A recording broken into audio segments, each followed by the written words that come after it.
തൻ്റെ 21ാമത്തെ വയസ്സിൽ വളരെ ചെറിയ പ്രായത്തിൽ ബാരാമുള്ളയിലെത്തിയ അഫ്രീദി സൈന്യത്തിന് പാകിസ്ഥാനിൽ നിന്ന് ഈ പുറകിലുള്ള വലിയ കുന്നുകൾ കടന്നുകൊണ്ട് ഈ കാശ്മീരിൻ്റെ ഈ ഭാഗത്തെത്തിയ അഫ്രീദി സൈന്യത്തെ പ്രതിരോധിക്കാൻ തൻ്റെ ചെറിയ പ്രായത്തിൽ ജീവൻ നഷ്ടപ്പെടുത്തിയ മഹാനായ ഒരു കാശ്മീരി നാഷണൽ കോൺഫറൻസ് പ്രവർത്തകനായിരുന്നു മക്ബൂൽ ഷർവാണി. ഈ മക്ബൂൽ ഷർവാണി സൈന്യം വന്ന സമയത്ത് അവർ ആ ചെറുപ്പക്കാരനോട് ശ്രീനഗർ എയർപോർട്ടിലേക്ക്, കാരണം അഫ്രീദി സൈന്യം കാര്യമായിട്ട് ശ്രമിച്ചത് ശ്രീനഗർ വിമാനത്താവളത്തിൽ പോയിട്ട് വിമാനത്താവളം പിടിച്ചെടുത്തുകൊണ്ട് ഇന്ത്യൻ സൈന്യം വരുന്നത് തടയുകയായിരുന്നു അവരുടെ ലക്ഷ്യം. അപ്പോൾ ഈ സൈന്യത്തിൻ്റെ ആളുകൾ അവിടെ നിന്ന് വന്നിരിക്കുന്ന അഫ്രീദി ഗോത്രവർഗ്ഗക്കാർ മക്ബൂൽ ഷർവാണിയോട് ശ്രീനഗർ വിമാനത്താവളത്തിലേക്കുള്ള വഴി ഏതെന്ന് ചോദിച്ചപ്പോൾ അദ്ദേഹം ഇന്ത്യയിലേക്ക് ഈ സംഘം കടക്കാതിരിക്കാൻ, കാരണം ബാരാമുള്ളയിലെ ജനങ്ങളാണ് നാഷണൽ കോൺഫറൻസിൻ്റെ ഷെയ്ഖ് അബ്ദുള്ളയുടെ നേതൃത്വത്തിൽ ഈ കുന്നിൽ നിന്ന് ഇറങ്ങി വന്ന നൂറുകണക്കിന് ആയിരക്കണക്കിന് വരുന്ന അഫ്രീദി ഗോത്രവർഗ്ഗക്കാരെ ഇവിടെ പ്രതിരോധിച്ച്, പ്രത്യേകിച്ച് ഇവിടുത്തെ ജനങ്ങളെ ആക്രമിച്ച, സ്ത്രീകളെ ആക്രമിച്ച ആ സൈന്യത്തെ തടഞ്ഞു നിർത്തിയത് ബാരാമുള്ളയിലെ ജനങ്ങളായിരുന്നു. അതിന് നേതൃത്വം കൊടുത്തത് ഷെയ്ഖ് അബ്ദുള്ളയും അതേപോലെയുള്ള നാഷണൽ കോൺഫറൻസുമായിരുന്നു. അതിൻ്റെ ഒരു സജീവ പ്രവർത്തകനായിരുന്നു മക്ബൂൽ ഷർവാണി എന്ന് പറയുന്ന ചെറുപ്പക്കാരൻ.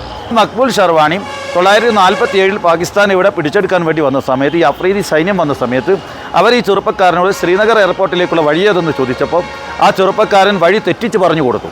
ഈ ഇന്ത്യൻ സൈന്യം എത്തുന്നത് വരെ സമയം ലഭിക്കുക എന്നുള്ള ലക്ഷ്യത്തോടു കൂടി പാകിസ്ഥാനിൽ നിന്ന് വന്ന അഫ്രീദി ഗോത്രവർഗ്ഗക്കാരോട് വഴി തെറ്റിച്ച് പറയുകയും അവർ മറ്റൊരു വഴിക്ക് 20-25 കിലോമീറ്ററോളം പോയപ്പോഴാണ്, അതായത് 2 ദിവസം കഴിഞ്ഞപ്പോഴാണ് അവർക്ക് മനസ്സിലായത് തങ്ങൾ വഴി തെറ്റി ശ്രീനഗറിലേക്കല്ല പോയത്, മറ്റൊരു വഴിക്കാണെന്ന്.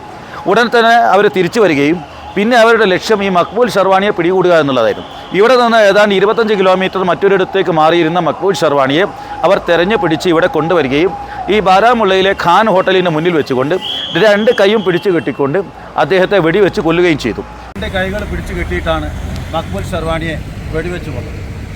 കൊന്നതിന് ശേഷം അദ്ദേഹത്തെ 3 ദിവസത്തോളം മറ്റുള്ളവർക്ക്, അതായത് ഈ ട്രൈബൽസിനെതിരെ അല്ലെങ്കിൽ ഈ അഫ്രീദി ഗോത്രവർഗ്ഗക്കാർക്കെതിരെ പാകിസ്ഥാനെതിരെ നിലപാടെടുക്കുന്ന ആളുകൾക്കൊരു മുന്നറിയിപ്പ് എന്നുള്ള നിലക്ക് ഈ മക്ബൂൽ ഷർവാണിയെ 3 ദിവസം അദ്ദേഹത്തിൻ്റെ മൃതശരീരം പരസ്യമായി കെട്ടിത്തൂക്കി എന്നാണ് പറയപ്പെടുന്നത്. ആ ധീരൻ്റെ പേരിൽ ആകെ ഇവിടെയുള്ളൊരു മെമ്മോറിയൽ, ഒരു സ്മാരകമാണ് ബാരാമുള്ളയിലുള്ളത്, ഈ ടൗൺ ഹാള്. പക്ഷേ ഇതും വേണ്ട രൂപത്തിൽ ഒരു തരത്തിലുള്ള കെയറും കൊടുക്കാതെ അദ്ദേഹത്തിൻ്റെ ഒരു ചിത്രം പോലും പുറത്ത് ആലേഖനം ചെയ്യാതെയാണ് ഇപ്പോൾ ഇവിടെ ഉള്ളത്. ഒരു തരത്തിലുള്ള കെയറും കൊടുക്കുന്നില്ല. അദ്ദേഹത്തിൻ്റെ ഒരു ചരിത്രം പോലും പുറത്ത് വേണ്ട രൂപത്തിൽ ആലേഖനം ചെയ്തിട്ടില്ല. അതാണ് സ്ഥിതി. ഇന്ത്യക്ക് വേണ്ടിയിട്ട് ജീവൻ ബലിയർപ്പിച്ച, ഇന്ത്യക്ക് ഈ കാശ്മീർ കിട്ടുന്നതിന് പ്രധാന കാരണം മക്ബൂൽ ഷർവാണി വഴി കൃത്യമായി പറഞ്ഞു കൊടുത്തിരുന്നുവെങ്കിൽ ഇന്ത്യൻ സൈന്യത്തിന് ശ്രീനഗർ എയർപോർട്ടിൽ ഇറങ്ങാൻ സാധിക്കില്ലായിരുന്നു. അപ്പോൾ ഇതിൻ്റെ കാരണക്കാരനായ മക്ബൂൽ ഷർവാണിയെ ബഹുമാനിച്ചുകൊണ്ട് ആദരിക്കുന്നതിന് പകരം വേണ്ട രൂപത്തിൽ അംഗീകരിച്ചോ എന്നുള്ളത് ചർച്ച ചെയ്യപ്പെടേണ്ടതാണ്.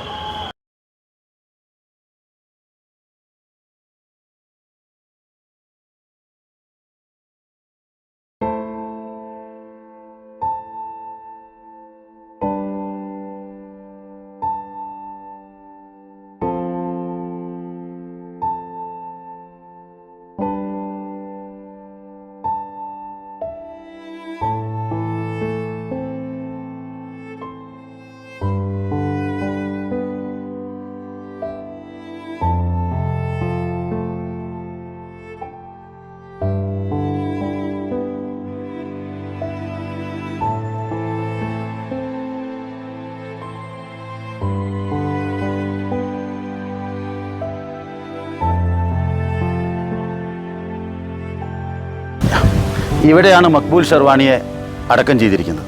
അവിടെ പട്ടാളം അടച്ചിട്ടതാണ്. വൈകുന്നേരം 4:30 മണിക്ക് വരാൻ എന്നോട് പറഞ്ഞതുകൊണ്ട്, പ്രയാസമായതുകൊണ്ടാണ് ഞാൻ ഇവിടെ വന്ന് പള്ളിയുടെ മുകളിൽ നിന്നാണ് ഇത് കാണിക്കുന്നത്. അദ്ദേഹം 1947 ഒക്ടോബർ മാസം 22-നാണ് അഫ്രീദി ട്രൈബൽസ് ഇന്ത്യയിലേക്ക് വന്നത്.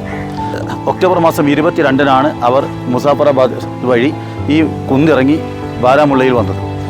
26-ാം തീയതിയാണ് ഹരി സിംഗ് ഇന്ത്യയിൽ ലയിച്ചുകൊണ്ടുള്ള കരാറിൽ ഒപ്പിട്ടത്. അന്നത്തെ രാജാവ് ഹരി സിംഗ് കാശ്മീരിനെ ഇന്ത്യയിൽ ലയിപ്പിച്ചുകൊണ്ടുള്ള കരാർ ഒപ്പിട്ടത് ഒക്ടോബർ 26. 27-ന് ഇന്ത്യൻ ആർമി ഇവിടെ എത്തുന്നുണ്ട്. അപ്പോൾ 24-ാം തീയതി പാകിസ്ഥാൻ ഇൻട്രൂഡേഴ്സ് അദ്ദേഹത്തിനോട് കാശ്മീർ എയർപോർട്ട്, അതായത് ശ്രീനഗർ എയർപോർട്ടിലേക്കുള്ള വഴി ചോദിച്ചപ്പോൾ അദ്ദേഹം അവരെ തെറ്റായ വഴി കാണിച്ചു കൊടുക്കുകയും അങ്ങനെ ഇന്ത്യൻ പട്ടാളത്തിന് ഈ ശ്രീനഗറിൽ എത്തുന്നത് വരെയുള്ള സമയം ലഭിക്കുകയും പാകിസ്ഥാൻ ആർമി ട്രൈബൽസ് മറ്റൊരു വഴിക്ക് പോവുകയും അങ്ങനെ അവർ തിരിച്ചു വന്നപ്പോഴാണ് തങ്ങളെ അമളി പറ്റിയതും തങ്ങളെ വഞ്ചിച്ചു എന്ന് മനസ്സിലാക്കിക്കൊണ്ട് മക്ബൂൽ ഷെർവാണിയെ പരസ്യമായി വെടിവെച്ചു കൊന്ന് കെട്ടിത്തൂക്കുന്നത്.